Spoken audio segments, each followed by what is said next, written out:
Now that was a good game. All I can say is light the beam. Good evening. I'm Chris Thomas. I'm Laura Painter. Thank you for sticking around after that exciting, emotional, electrifying, nerve-wracking game between the Kings and the Warriors. We want to take you live outside right now. Come to your screens and feast your eyes on this. The beam is lit at the Golden One Center, shining especially bright and especially strong on this special night. This is a sign that the Kings fans were hoping to see tonight as the Beam team beat the Warriors in Game 1 of the NBA playoffs. And keep in mind, this was a historic night for the Kings. They played in their first postseason game since 2006. And so, you know, we do have live team coverage.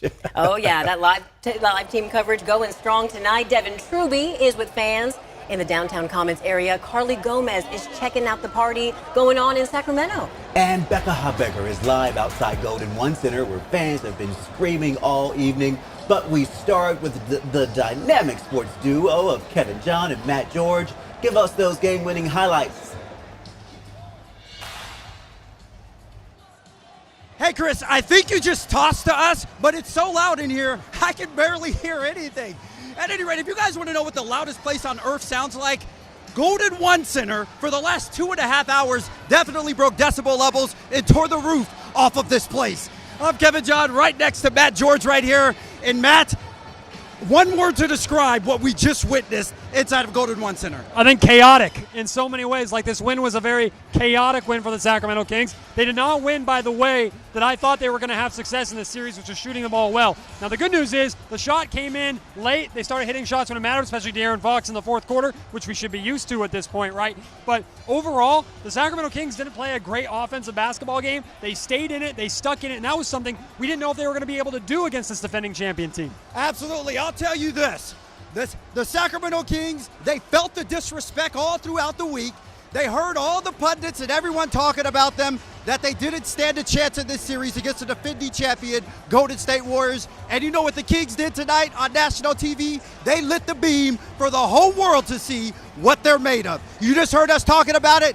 Let's take a look at these highlights to see how the game went down inside of Golden One Center. Now, of course, there were over 18,000 fans inside Golden One Center, of course, breaking records there to witness the I-80 series. And man, these fans showed up and they showed all the way out. From the opening tip, you could hear the energy inside of G1C. Now, not the best start for the Kings. They started 0-7 from behind three-point line. But you know who doesn't need to shoot threes? Domantas Sabonis. Domas had 10 points at the half. He also became the first Kings player with a double-double in the playoffs since Bonzi Wells did that back in 2006. And in the second quarter, Malik Monk came out hotter than a crock pot. My goodness. Now, earlier in the week, Monk said he wanted to punch the Warriors in the mouth. Well, that's exactly what he did. Monk had 15 points in the frame. He led all scorers with 15 at intermission. Warriors did have a 6-point lead at the half, but in the third quarter, it turned into the De'Aaron Fox and Trey Lyles show. Both combined for 24 points in the frame, 14 of those from Fox. Kings outscored the Warriors 36-29 in the quarter, into the fourth quarter, and you know Mr. Clutch, also known as that man De'Aaron Fox, was going to take control. He took matters into his own hands, literally, and put the team on his back. Fox had a game-high 38 points. Keep in mind, that is the highest point total for any Kings player in their playoff debut. The Sacramento Kings give it to the Golden State Warriors, the defending champ Golden State Warriors, on national TV in Game 1 of this playoff series, and they lit the beam. My goodness, so just an incredible game all the way around. Like I said, back out here at Golden One Center, it was absolutely deafening in here. I am standing about 2 inches away from my partner, Matt George. I can barely hear what he's saying.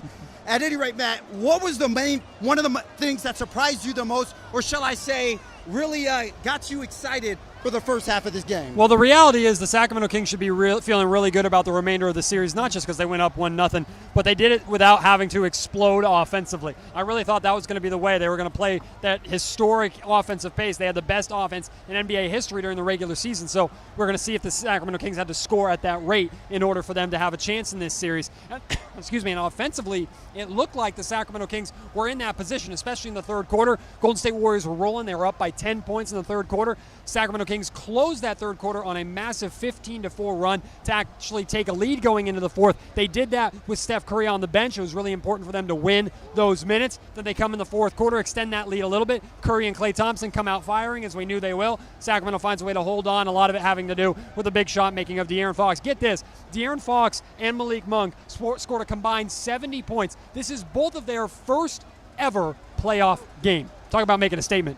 You know, they made a statement and then some, and I referenced what Malik Monk said earlier, actually just yesterday in practice. Malik Monk used these exact words. He said, "We gonna hit him in the mouth first." His exact words, and like the great Tupac Shakur once said, "Bomb first." And that's exactly what he ended up doing. He came out here and he hit them in the mouth, figuratively speaking. Like you said, they combined for 70 points, 32 for Monk off the bench. What is it about the bright lights where Malik Monk just loves to come out here and shine the brightest? Well, he loves this stage, and he loves the pressure, and he loves the energy moments. I mean, he's just an energizer bunny. He's been that all season long. He's the loosest guy in that locker room. He likes to keep it chill, likes to keep it fun, likes to keep it jovial. You know, Matt, I'm gonna stop you for a second there. I understand that we have some of the Kings players or Kings head coach Mike Brown live on the presser. We're gonna go to that right now. Wait. So, I think fly well, and we expect to continue to do stuff like that just throughout the series. But guys were on the details tonight. Harrison, see this team again in about 48 hours. So what do you guys got to do to keep up that momentum? For us, it's simply just who's going to have a greater will. I think both teams, we know each other extremely well through the regular season. We know who the main characters are, so I think for us it's just a matter of who's going to do the little details. I think that's going to determine ultimately each of these games is the rebounds, the turnovers, the 50-50 possessions. Who's going to have a greater desire to come up with those?